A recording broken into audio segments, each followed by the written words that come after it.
I always thought my parents valued fairness above all else. Growing up in our modest suburban home, they preached equal treatment between my brother Jake and me. For years, I helped manage their finances, paid their bills when they struggled, and even contributed to their mortgage payments. Then came that rainy Tuesday afternoon when I accidentally discovered their will on Dad's desk.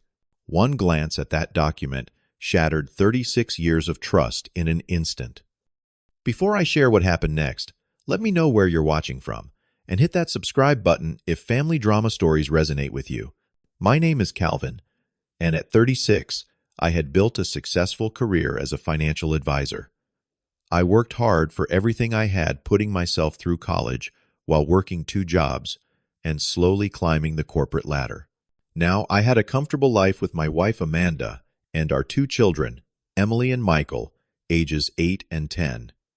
My parents, Harold and Martha, were in their late 60s and had retired about 5 years ago.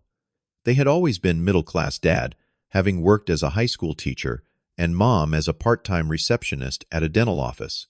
Their retirement income was modest primarily from dad's pension and their Social Security benefits. They lived in the same 3-bedroom house where Jake and I grew up, a house that was nearly paid off, but still had about 7 years left on the mortgage. Speaking of Jake, my younger brother was 33 and quite different from me. While I had moved out at 18 for college and never returned, Jake had bounced between different jobs and living situations. For the past 3 years, he had been living in our parents' converted garage that they called the guest house. He worked part-time at a local hardware store, but never seemed to have money to contribute to household expenses. My parents always made excuses for him, saying he was still finding his path. I had always been close to my parents, or so I thought. I called them several times a week and visited at least twice a month with my family. When they started struggling financially after retirement, I stepped in to help. It started small, covering a property tax bill they were short on, but gradually increased over time. For the past 5 years, I had been regularly helping them with various expenses. I paid half their mortgage each month, which amounted to $700. I covered their car insurance, home insurance, and had even paid for a new roof last year when theirs started leaking. When Dad needed dental work, not covered by insurance, I handed over $3,000 without hesitation. All told, I had given them well over $40,000 in the past 5 years alone. Amanda had questioned this arrangement multiple times. We had our own mortgage, car payments, and were trying to save for our children's college funds. She never demanded I stop helping my parents, but she rightfully pointed out that Jake contributed nothing while living there rent-free. My standard response was always, "They raised me, and now it is my turn to take care of them. Besides, everything will be split between Jake and me someday." How wrong I was. It was just another Tuesday when I drove to my parents' house to help them organize their finances and set up automatic payments for some of their bills. They were having trouble adjusting to online banking, and I wanted to make things easier for them. Dad was in the backyard gardening, and Mom had gone to her book club meeting. They had told me to make myself at home in Dad's office and get what I needed. I was looking for their tax documents in Dad's desk drawer when I found it. A folder labeled Will and Testament caught my eye. I probably should not have opened it, but I was curious about their estate planning, especially since I was the one helping them financially. I assumed it would contain what I had always expected, an equal split between Jake and me. The shock I felt reading that document is indescribable. The house, all bank accounts, investments, family heirlooms, and even the car I had helped them buy last year were all left exclusively to Jake. My name appeared only once in a paragraph, stating that I was intentionally not included as a beneficiary, as Calvin has already established himself financially. I sat there stunned, reading and rereading the document, hoping I had misunderstood. But there was no misunderstanding. My parents had decided that Jake deserved everything, even the things I had paid for, while I deserved nothing. When my parents returned home, I confronted them, immediately holding the will in my shaking hand. The look on their faces was not guilt or shame, but annoyance that I had found it. You were not supposed to see that Dad said taking the document from my hands. Why was all I could manage to ask. Why everything to Jake and nothing to me? Mom sighed as if I was being difficult. Calvin, you have to understand, Jake needs it more than you do. You have a good job, a nice house, a family. Jake has nothing saved for his future. And whose fault is that? I asked, my voice rising. I have worked for everything I have. I put myself through college, built my career from nothing. And, for the past 5 years, I have been supporting you both financially, while Jake contributes nothing. And this is how you repay me. We are not discussing this, Dad said firmly. What we do with our property is our decision. You should not have been snooping through my desk. The argument escalated from there. I pointed out all I had done for them, the money I had given them, the time I had invested. They dismissed it all, saying I had given that freely and should not expect anything in return. When Jake arrived home during our argument and learned what had happened, he had the audacity to smirk at me as if he had won some competition I did not even know we were having. I left their house that day, feeling like I had been punched in the gut. The drive home that evening remains a blur in my memory. My hands gripped the steering wheel so tightly, my knuckles turned white, and I barely registered the familiar streets I traveled. When I finally pulled into my driveway, I sat in my car for nearly 20 minutes, trying to compose myself before facing Amanda and the kids. Inside, Amanda took one look at my face and sent the children upstairs to do their homework. She guided me to the kitchen table and placed a cup of coffee in front of me. "What happened?" she asked gently. When I told her about the will, her reaction mirrored what I was feeling. First shock, then disbelief, and finally indignation on my behalf. "After everything you have done for them," she exclaimed, "all the money we could have put toward our own family. That is just wrong, Calvin. It is wrong and you know it." That night's sleep eluded me. I stared at the ceiling, while Amanda slept beside me, my mind replaying years of interactions with my parents and Jake. Had I missed signs that they valued him more? Was there something I could have done differently? Had they ever truly appreciated my help, or had they simply come to expect it? The next morning, I pulled out our financial records and calculated exactly how much money I had given my parents over the years. The total made me sick to my stomach, $42,836 over 5 years. That did not even include the countless hours I had spent managing their finances, researching the best insurance policies for them, taking them to medical appointments, and all the other ways I had supported them. During that week, specific memories kept surfacing. The time I canceled a family vacation to help them replace their furnace when it broke in the middle of winter. The Christmas I spent $1,500 on gifts for them, while Jake gave them dollar store items. The weekends I spent fixing things around their house while Jake slept in or went out with friends. And through it all, my parents making excuses for Jake's behavior and lack of contribution. My work suffered that week. Colleagues noticed my distraction, and I had to reschedule meetings because I could not focus. I developed pounding headaches and lost my appetite. Amanda worried about me, but I could not shake the profound sense of betrayal I felt. After 7 days of internal turmoil, clarity finally came to me during my morning shower. The water was running over my head when I realized a simple truth. I did not owe my parents unlimited financial support, especially not when they had made it clear they did not value my contributions. That evening, after the kids were in bed, I drafted an email to my parents. I chose email because I wanted to be clear and unemotional, and I knew a phone call would likely devolve into another argument. I explained that I had been reflecting on our relationship and the financial support I had provided. I stated that I would no longer be contributing to their mortgage bills or other expenses. I emphasized that this decision was not made out of anger, but out of a need to prioritize my own family's financial security. I did not explicitly tell them to ask Jake for help, but the implication was clear. I also set boundaries about my future involvement with their finances. I would no longer be managing their accounts or researching insurance options for them. I ended the email by saying, I still love them and would continue to visit, but our relationship needed to change. Hitting send on that email felt like setting down a heavy burden I had been carrying for years. A weight lifted from my shoulders, and for the first time in a week, I slept soundly. My parents' initial response was dismissive. Dad called the next day saying, "You will change your mind. You always do what is right." The implication being that right meant continuing to support them while they left everything to Jake. Jake called me 2 days later, his voice dripping with manufactured concern. "Mom and Dad are really upset, Calvin. They counted on your help. You cannot just abandon them like this. That is not what family does. Family also does not disinherit the child who has supported them for years," I replied before ending the call. Despite the pressure from both my parents and Jake, I remained firm in my decision. When we attended a family dinner the following Sunday, the tension was palpable.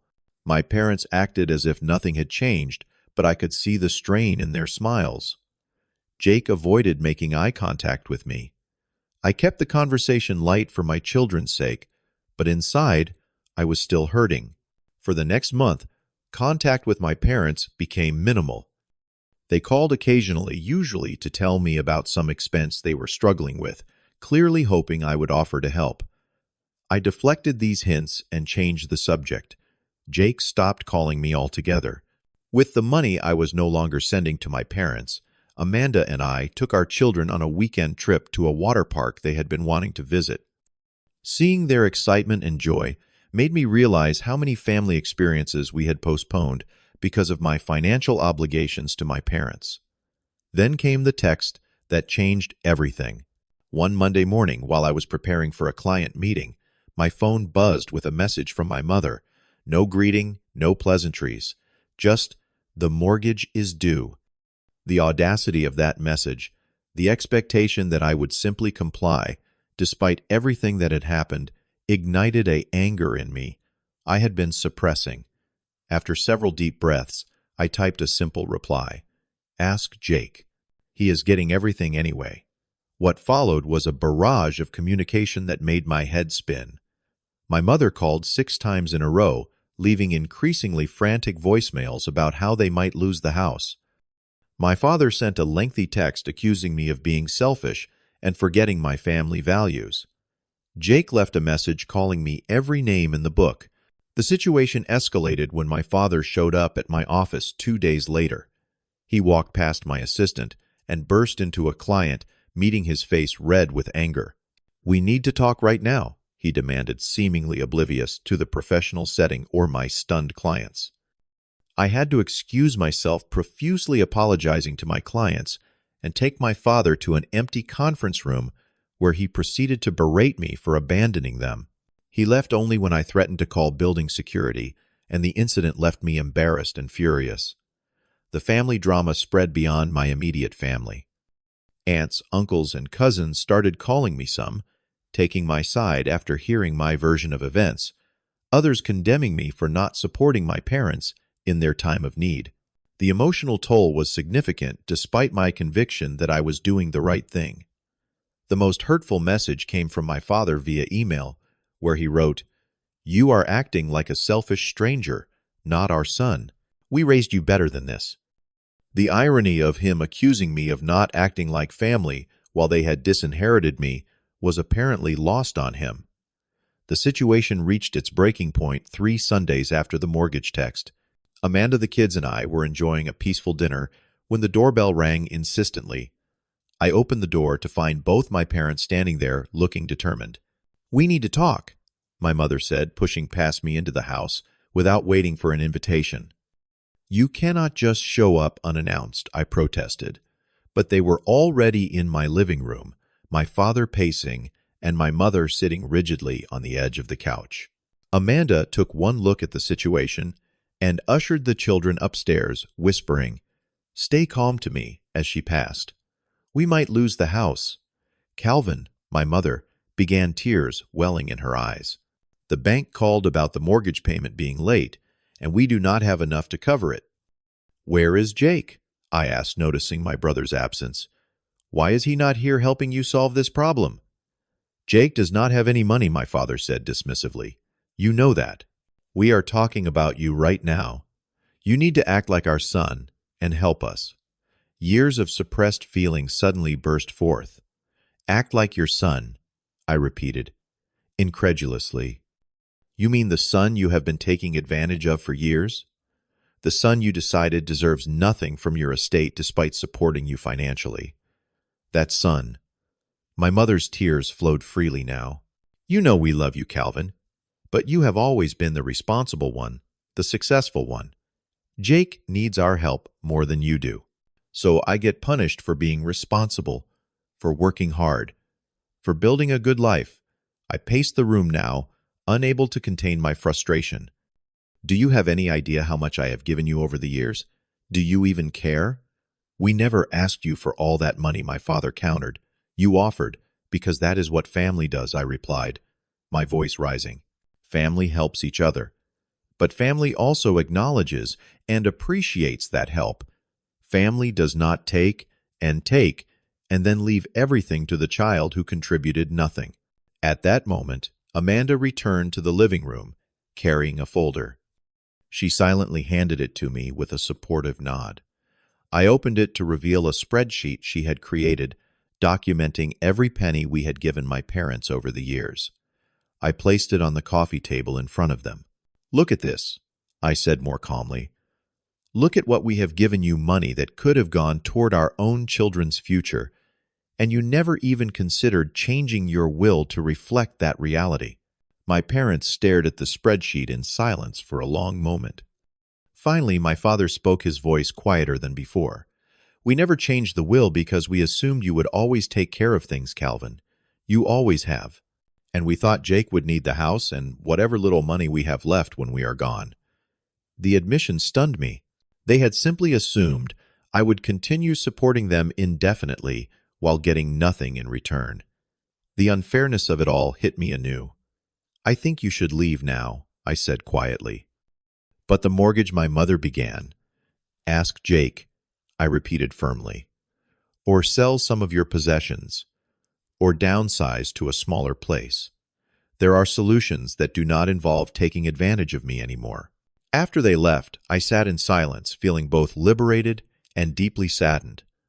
Amanda put her arms around me, and I leaned into her embrace, grateful for her unwavering support. You did the right thing, she whispered. It was long overdue. The weeks following that confrontation were difficult but healing. On Amanda's suggestion, I started seeing a therapist to process the complex emotions surrounding the situation with my parents. Dr. Lawson helped me understand that my feelings of betrayal and anger were valid, but also guided me toward accepting what had happened and moving forward without bitterness. I reconnected with friends I had neglected while spending so much time helping my parents. Tom and Brian, college buddies I had not seen in almost a year, invited me to their weekly basketball game. Playing sports again, something I used to love but had abandoned due to lack of time, brought joy back into my life. At home, my relationship with Emily and Michael deepened. I had more time and energy to help with homework, attend their school events, and simply play with them. One evening, as I was teaching Michael how to ride his bike without training wheels, I realized how many moments like this I had missed while running back and forth to my parents' house, fixing their problems. Amanda and I also benefited from the change. With our finances less strained, we finally planned the anniversary trip to Hawaii we had been postponing for 3 years. As we researched resorts and activities, I felt a lightness I had not experienced in years. Through mutual family friends, I learned my parents had been forced to make significant changes. They had put their house on the market and were looking at apartments. Jake had apparently moved out when they asked him to contribute financially, finding an apartment with friends, almost immediately proving he had more resources than they had led me to believe. 3 months after our confrontation, I received an unexpected email from my mother. Unlike her demanding text about the mortgage, this message began with a genuine apology. She acknowledged taking advantage of my generosity and expressed deep regret for the hurt they had caused me. My father had added a note at the end, saying they had done a lot of soul-searching and realized how unfair they had been. They asked if they could come see me, promising to respect my boundaries. After discussing it with Amanda, I agreed to meet them at a neutral location, a coffee shop near my office. When I arrived, they looked different somehow. Humbler, perhaps. My mother handed me an envelope as soon as we sat down. Inside was their new will, showing an equal split of all assets between Jake and me. They had also written a letter formally acknowledging all I had done for them and expressing their gratitude. "We were wrong, Calvin," my father said, his voice cracking slightly. "We took you for granted because you were always so capable and reliable. We failed to see how our actions were hurting you. I did not immediately forgive them, but this gesture opened the door to healing our relationship." Over the following months, we rebuilt our connection on healthier terms. I still visited them in their new apartment now, with clearer boundaries. They never asked me for money again, and I saw them making efforts to manage their own finances responsibly.